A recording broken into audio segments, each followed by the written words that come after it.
Gravando. Começar um enunciado aqui de novo. Hoje nós vamos ver a Taenia, Taenia solium, Taenia saginata, sendo que um dos representantes também que merece a menção honrosa seria a Diphyllobothrum latum, que é a Taenia do peixe. É uma Taenia gigante que pode chegar a 8 metros de comprimento e tem uma importante ação exfoliante sobre o nosso organismo. Ele é da classe dos eles são plateumintos da classe Cestodius, né, Cestoda, e os principais representantes é a Taenia solium, que é a Taenia oriunda do porco, e a Taenia saginata, que é a Taenia oriundo do bovino.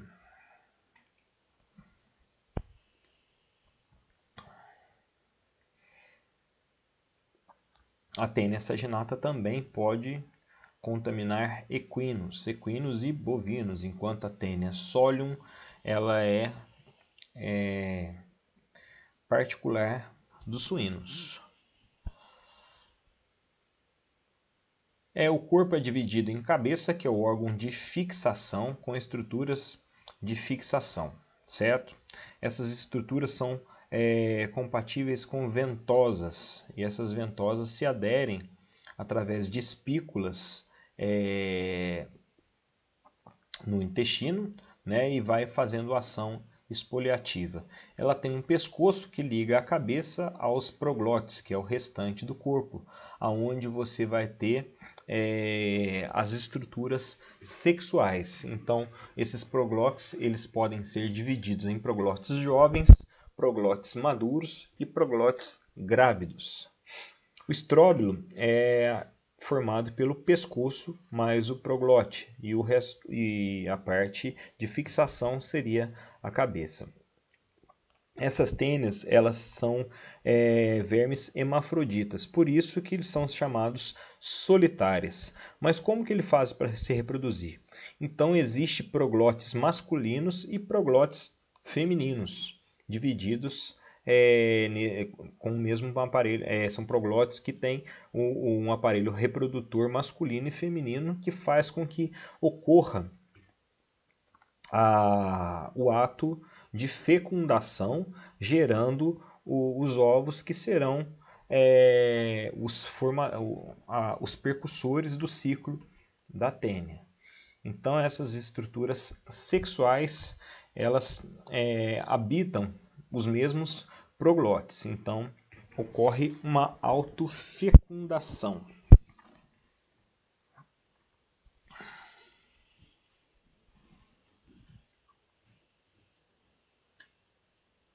Esse slide está demorando para carregar.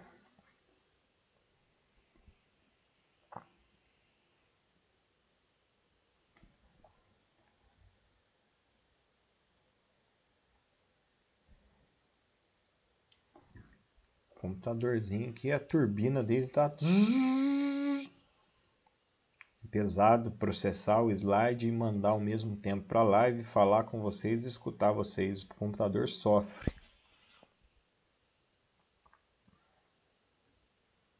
Deixa eu minimizar aqui para ver se melhora.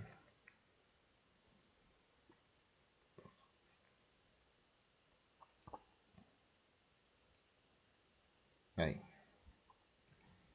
Tinha travado. Então, a cabeça da tênia ela é conhecida como scolex. E os antigos falam assim, não, se você tiver com a solitária, não sair o pontinho pretinho, ela não vai morrer, ela vai continuar a crescer e se reproduzir. E é verdade, porque o scolex ele se fixa no intestino, né? E essa estrutura de fixação, esses proglotes, eles vão se autofecundando e vão aumentando o seu tamanho gradativamente, até ela chegar em uma medida exorbitante. Uma tênia pode chegar facilmente de 2 a 4 metros, sendo que a tênia do peixe ela pode chegar até 8 metros. Então, essa pontinha aqui, que seria o que os antigos chamavam cabecinha, é o scolex. Então,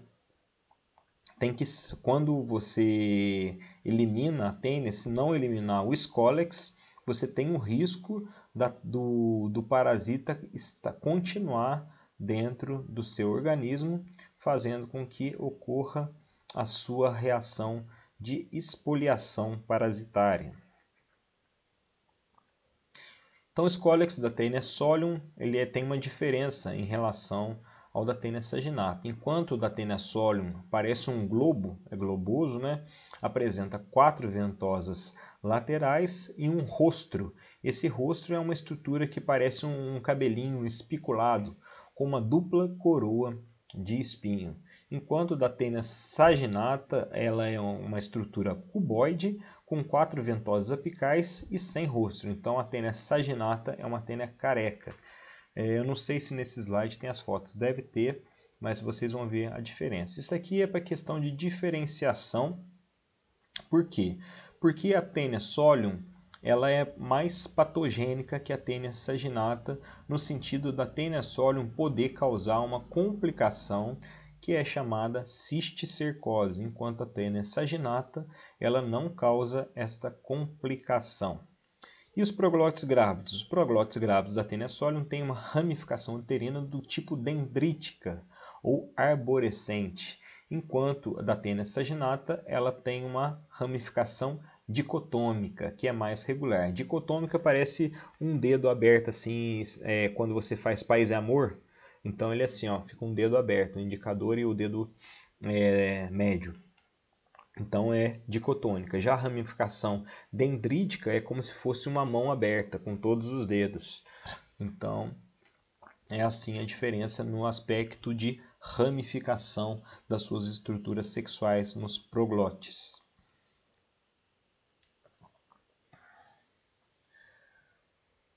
O slidezinho. Vamos lá, vamos minimizar, aumentar aqui para ver se carrega.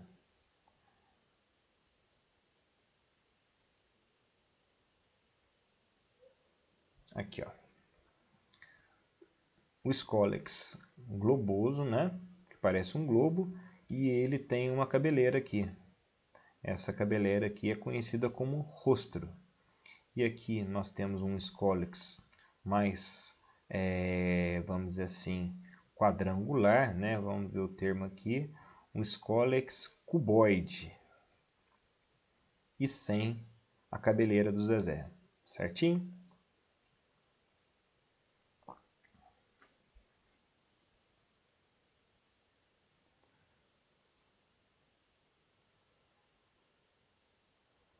Isso aqui vai ser chato de ver no YouTube, porque esses slides estão demorando muito para carregar e minhas piadas já acabaram. Então vai ficar numa tela branca chata enquanto carrega. Eu vou ter muitos dislikes, não vai dar para fazer a venda da TechPix.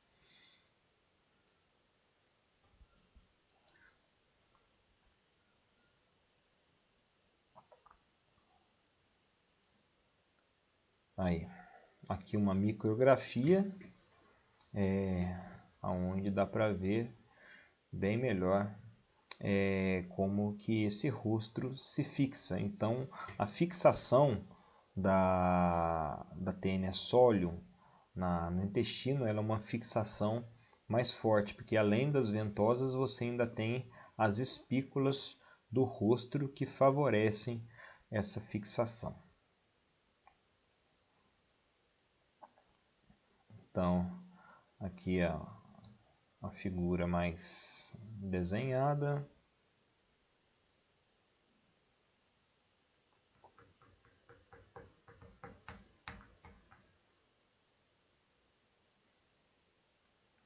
Ó céus!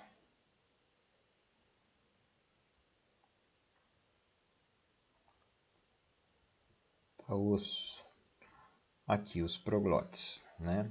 Nós temos aqui os proglótis dicotômicos e os proglótis dendríticos, que são altamente ramificados. Certo? A diferença morfológica da Taenia solium, da saginata.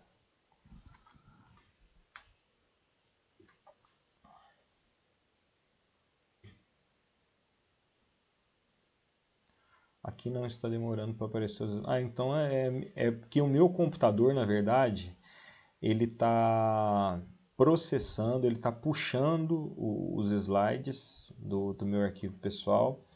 Eu estou sendo, vamos dizer assim, o servidor.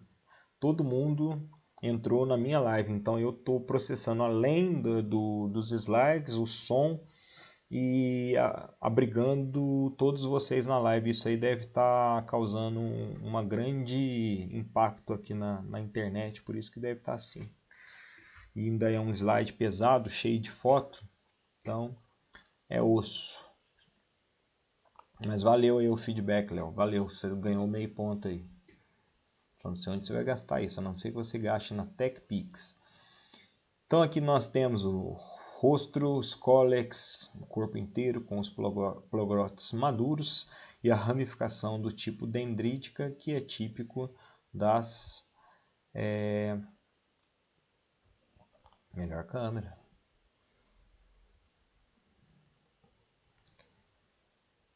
Taenia solium.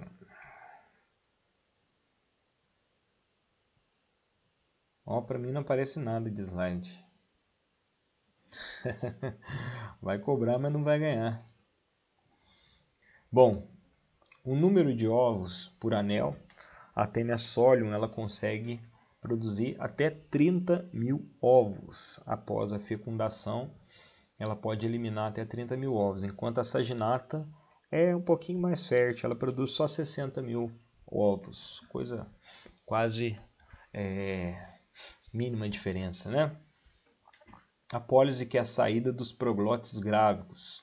Então a Taenia solium ela tem uma saída passiva, sai junto com as fezes esses proglótides. Daí, mais uma vez, eu chamo a atenção para a importância de se fazer o exame macroscópico das fezes e não apenas o microscópio. Então, quando você pega as fezes, é interessante você verificar se existe uma estrutura macroscópica referente a algum parasita. Então, da Taenia solium, ela sai nas fezes. E o da saginata é um intervalo ativo, ela sai no intervalo das fezes. Então, quando as fezes passam, a Taenia solium ela solta um pedaço do proglótide, já a saginata não. Esse proglótide, quando ele fica inviável o parasita manter, ele vai excretar sozinho, então possivelmente você não vai achar esses proglótides grávidos nas fezes. O hospedeiro intermediário, que é o hospedeiro que não abriga a fase assexuada do parasita, né? Ele abriga a fase assexuada do parasita, seria os suínos e para a Taenia solium e os bovinos para a Taenia saginata. E nós somos os hospedeiros definitivos, que abrigamos o parasita que tem a forma sexuada. Os hospedeiros intermediários, eles carregam uma forma chamada cisticercos, que é uma forma larvária, intermediária, que não consegue se reproduzir. Porém, esses cisticercos é uma forma muito mais grave da infecção, porque esses cisticercos, eles têm um tropismo para os músculos, ou seja, a carne que comemos, né? E também um tropismo especial para o cérebro. E quando esse cisticerco chega ao cérebro, principalmente, ele pode formar calcificações cerebrais e essas calcificações podem causar danos cerebrais. A pessoa pode ter quadros convulsivos, a pessoa pode ter perda de visão, perda de fala, olfato. Então, dependendo da área do cérebro que essa calcificação ocorre, porque na hora que você se torna portador do cisticerco, ele vai ao cérebro. Quando ele vai para o cérebro, é um organismo estranho. O nosso sistema imunológico vai combatê-lo. E todo combate a um organismo estranho leva a um processo inflamatório. E esse processo inflamatório tem perdas e ganhos.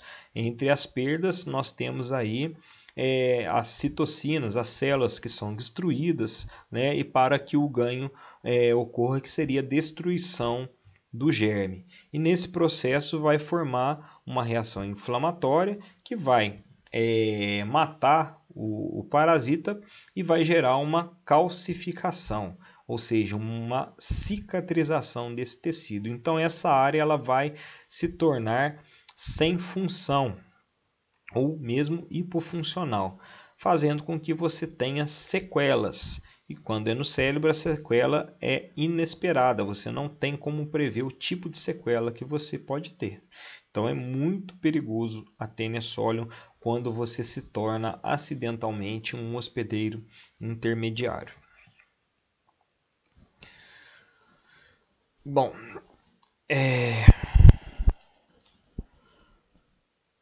aqui nós temos os ovos de Taenia solium.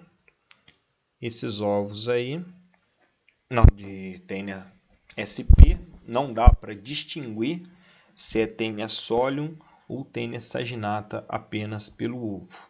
Geralmente o ovo de Taenia saginata ele vem com uma Taenia solium, desculpa. Geralmente o ovo de Taenia solium ele vem com uma estrutura glicoproteica envolvendo uma estrutura hialina transparente, né, envolvendo externamente esse ovo, como se fosse um muco, certo? Mas no ovo de Taenia saginata geralmente não tem isso, mas a olho nu não tem como se distinguir os dois tipos de ovos morfologicamente. A teníase ela tem uma ocorrência mundial, o habitat da Taenia no intestino delgado, e a contaminação é quando você tem teníase quando você ingere os cisticércos encontrados na carne bovina ou na carne suína, ou seja, aquela vulgarmente chamada canjiquinha, que seria a larva, o estágio larvário, né, incrustado num tecido, que geralmente é o músculo, que nós comemos a carne de boi, a carne de vaca é a parte do músculo. O músculo, dependendo da região, tem o nome de alcatra, filé mignon, picanha, tal, mas aquilo lá é uma estrutura muscular, tá? Então, quando nós ingerimos a carne mal passada, às vezes a temperatura não é o suficiente para matar esse cisticerco. Logo, esse cisticerco, ao cair no sistema gastrointestinal, ele vai se desenvolver para o verme adulto, que seria a Taenia adulta capaz de se reproduzir sexuadamente. Tá certo? Período de incubação. Os sintomas da cisticercose podem aparecer de dias a mais de 10 dias depois da infecção. Os ovos aparecem nas fezes depois de 10 a 14 dias na Taenia saginata.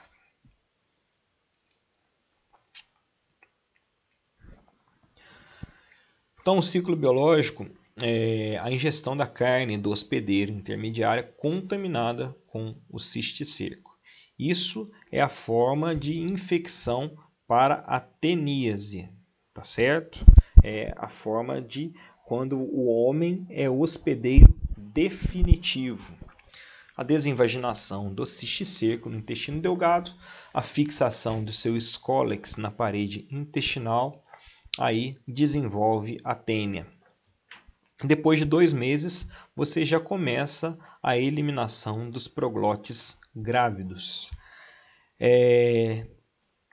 O hospedeiro intermediário ingere esses ovos ou proglotes no ambiente. Aí, quando ele ingere esses ovos caem na corrente circulatória e na corrente circulatória eles vão ser direcionados para o tecido muscular e cérebro principalmente. Certo? Aí nós temos a cisticercose animal. Então, a ingestão do hospedeiro intermediário contaminada com o cisticerco.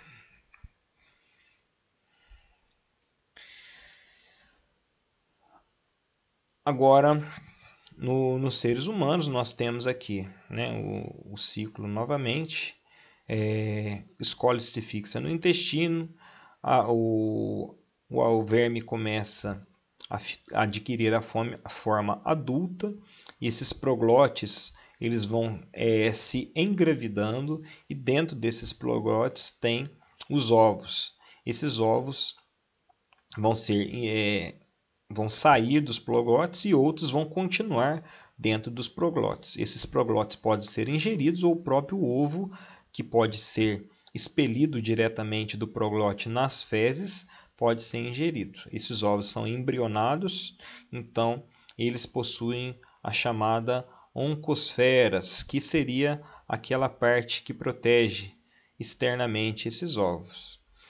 O cisticerco pode ir para o músculo caso você ingira esses ovos. Então, acidentalmente, você pode ser o hospedeiro intermediário da tênia, quando em vez de você ingerir o cisticerco na carne, você ingerir os ovos. Aí você deixa de ser o hospedeiro definitivo e passa a ser o hospedeiro intermediário. Aí que está a gravidade da doença. Isso ocorre com a Taenia solium, tá?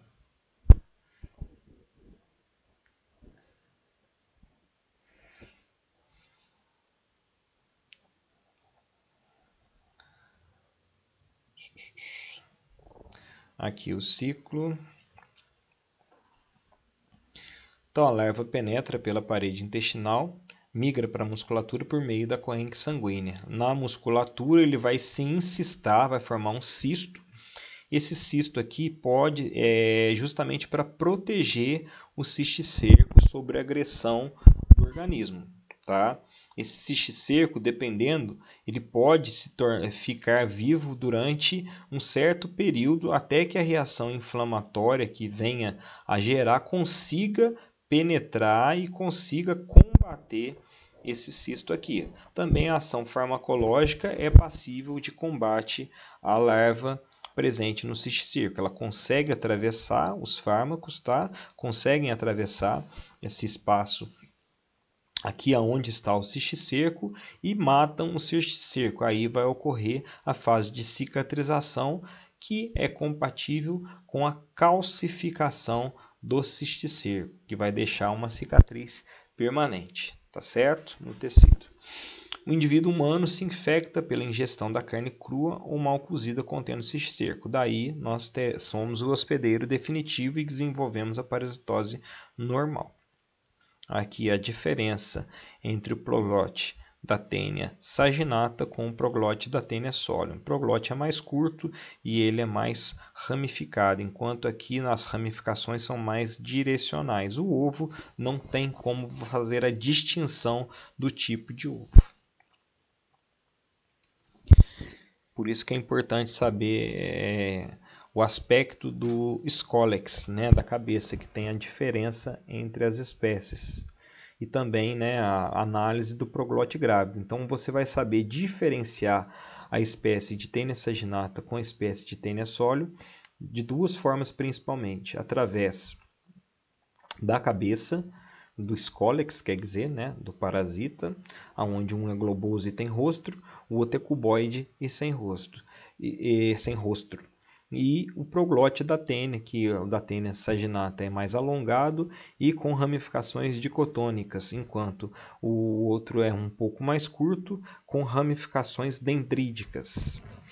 Patogenia, nós temos aí o mecanismo de doença, que é a doença causada pelo trauma, pelos movimentos que essa Taenia, que é um parasita muito grande, faz dentro do intestino. Isso causa uma irritação, isso causa dores abdominais, causa uma reação inflamatória local que vai gerar diarreia, flatulência, todos aqueles sintomas que nós conhecemos em outros parasitas. Nós temos aí uma ação exfoliativa bem proeminente, porque é um verme grande, quanto maior o verme, mais ele come, né?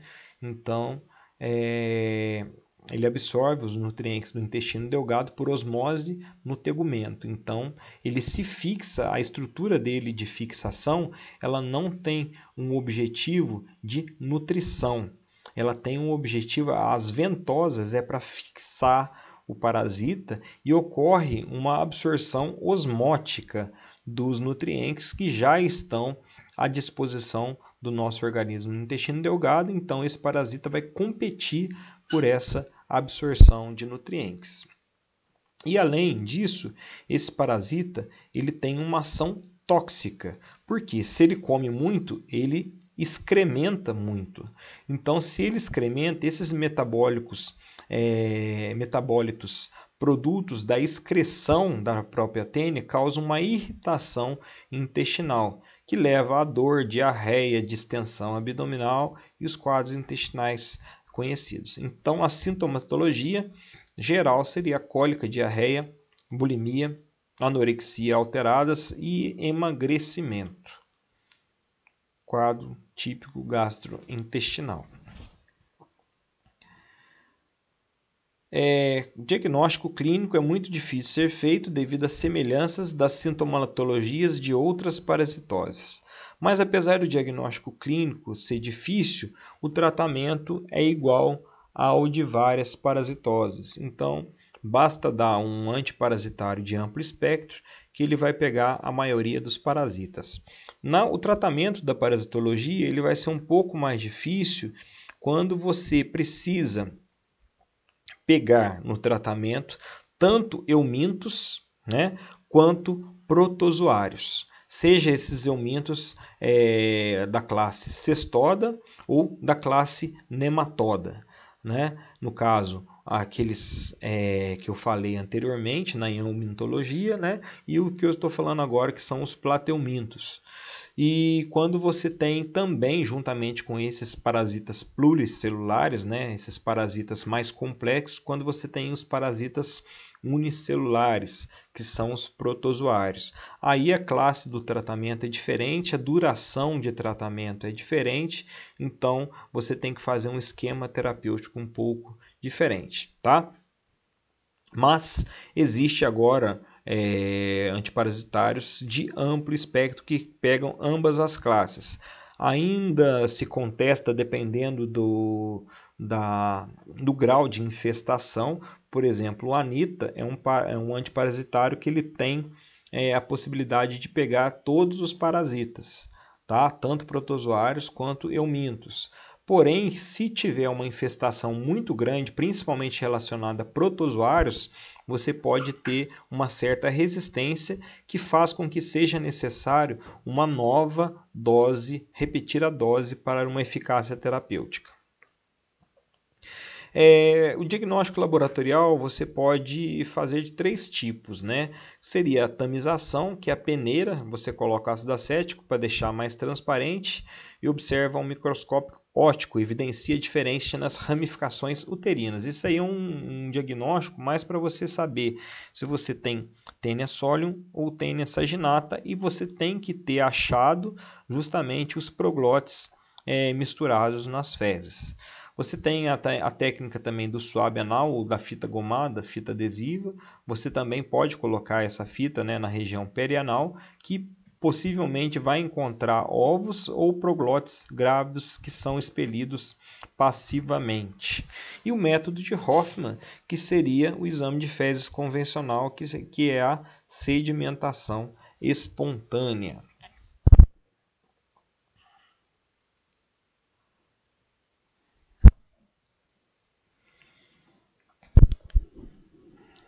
Passando aqui, acho que agora é a parte mais visual. Vamos ver.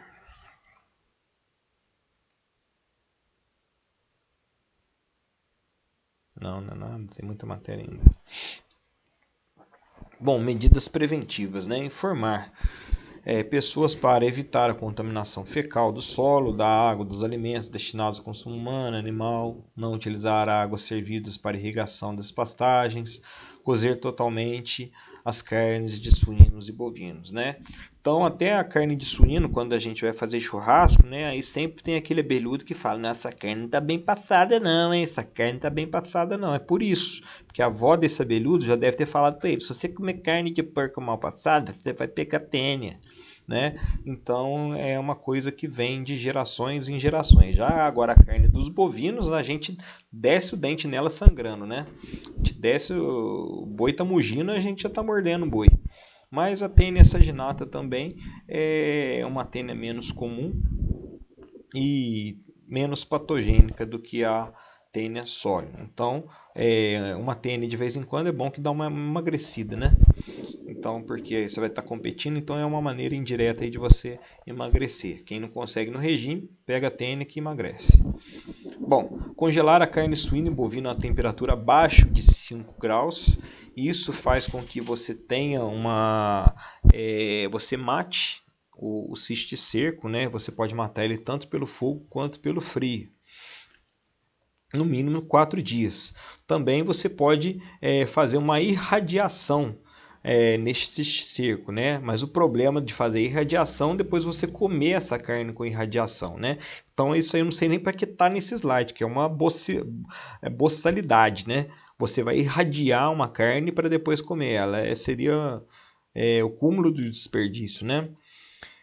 Submeter à inspeção as carcaças nos abatedouros de suíno e bovinos, né, destinado conforme o nível de contaminação. Pelas carcaças dá para ver, porque muitas vezes você faz a limpeza da carne, né, do músculo, e as larvas vão estar situadas ali no espaço que fica entre a pele do couro com a carne, que seria o músculo que nós fazemos a ingestão, tá? Ele fica grudado muitas vezes nesse interespaço. Impedir o acesso de suínos às fezes humanas, latrinas e esgotos, porque o homem que vai infectar o suíno e o suíno que pode vir a infectar o homem. Então, é um para lá, o outro para cá. Não deixar misturar para evitar diminuir a possibilidade de infecção.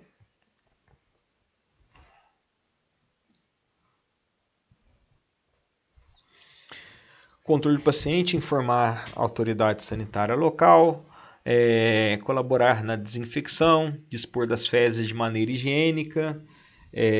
Isso aí são todas aquelas coisas que nós já falamos. Na parasitologia, as medidas de prevenção não mudam, né? Então, isso aqui, depois vocês deem aquela leitura no trono para vocês absorver todos os seus conhecimentos.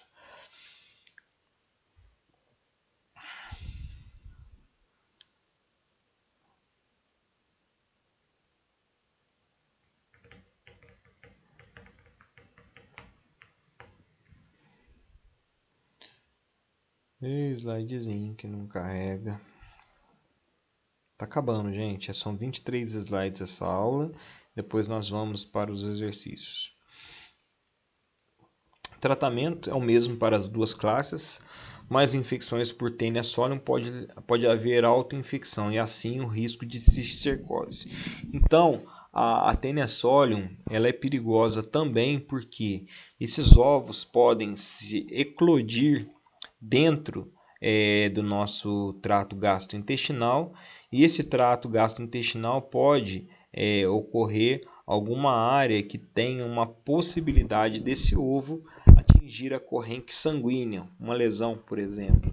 Então esse ovo ele pode vir a entrar nessa corrente sanguínea e caminhar para a musculatura ou para o cérebro. Então, dessa forma, você tem concomitantemente a cisticercose, provocada pela autoinfecção do ovo, e você tem a tenise, que é provocada pela presença do parasita.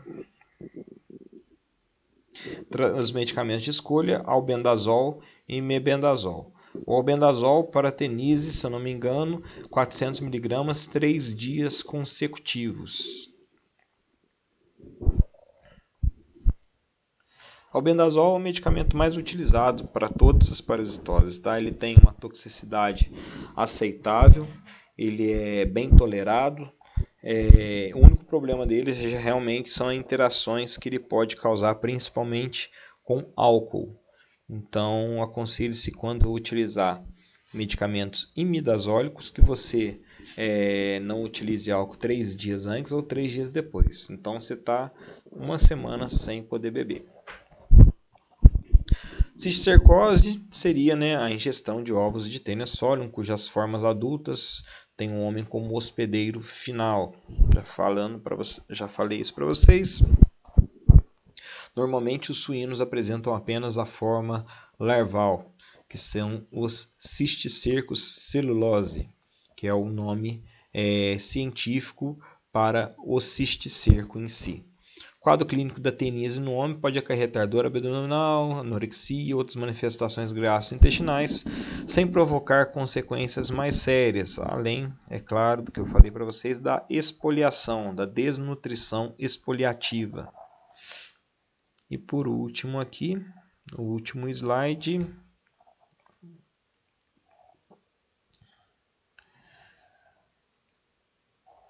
Se carregar, é claro.